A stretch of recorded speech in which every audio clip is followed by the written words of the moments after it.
Assalamu alaikum wa rahmatullahi ta'ala wa barakatuhu. Denɗiraɓe tewteɓe nder Jaingol Pulaku TV, mi hinni on ko ɗuɗi, mi hofni on denɗirawo moɗon Saleh Hassan nder tindinore meɗen nde hande. Bandiraɓe ɗuɗɓe ɗon ƴamana Saleh Hassan, ƴama Adamu Haruna. Toy Saleh Hassan? Woɓɓe ɗon mari je nimiro am, mi ƴamayam Saleh Hassan a jamo. To bandiraɓe, mi jamo tilas, miɗon yela onon ma on yamɓe tilas, on ɗon nder jamu.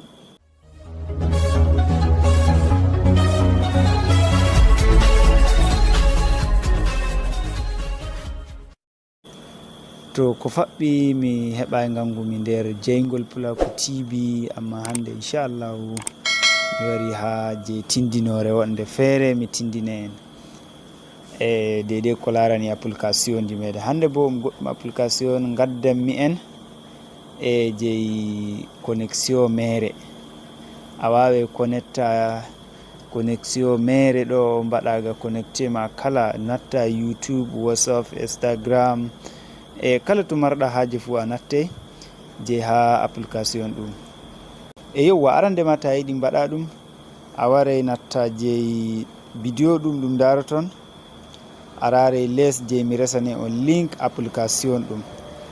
Application ɗum Toko ɗum wiyete, Toko, ko kuma nattagal Play Store binda Toko bantani hini. Natta Google Play Store, gada windai Toko application ɗum tan mi warango ma. Ta yiɗi bo min desanta je ta nyo'i ɗo bindi ɗiɗi video ngol darta les, a yi'ai windi je ɗuma, a yi'ai link bindi je boɗeji, a natta a yaha jippina application ha ɗum ɓuri ma hoygo. A natto nder ɗum, a windani hini binda Toko bantani hini. On gi je application ɗum mbi'e mi on gi je raɗɗo inde nden, gi Toko tunnel. Sai a wara a mema je dow majum bantani hini, a renta sai ɗum omtante. On gi application je raɗɗo je inde majum, gi ɗum hanjum woni inde majum. Sai ngara mbaɗa install majum. Ta waɗi install majum, gada meme dow bindi ɗo to windi open ɗo. Jotta min mi yadake mi jippini application ɗo.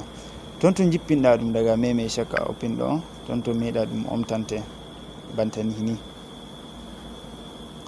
Yawwa bandiraɓe, ton to ɗum omtanima bantani hini, arande ma gada a warai gal ɗo, a wawai ngara ɗo to giɗa je aro kuje are tati ɗo, sai ngara mema dow maje bantani hini, sai jippoɗa les ɗo to windi update.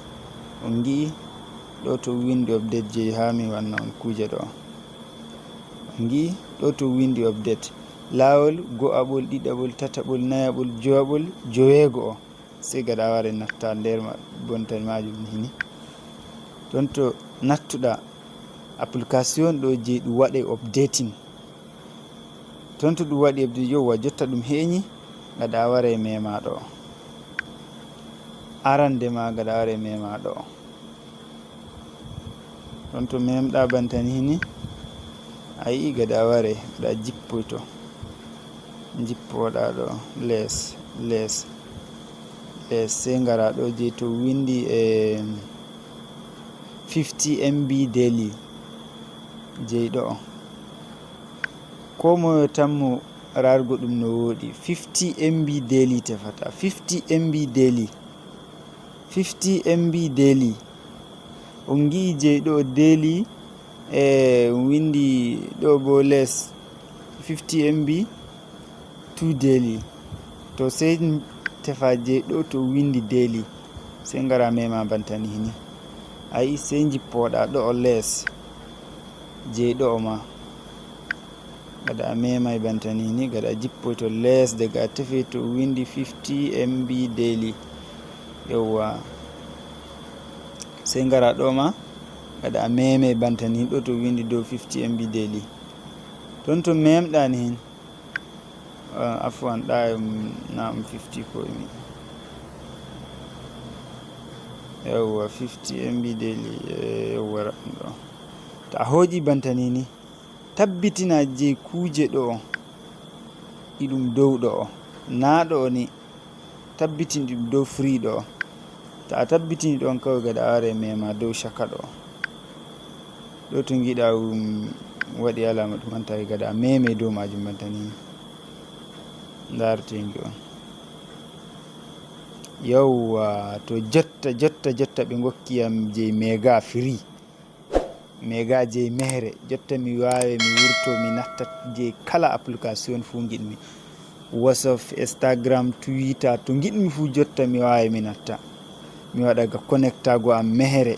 Amma je kuje ɗo je MTN je Nigeria hanjum je ɗum na Itel, na Glo, na Orange, na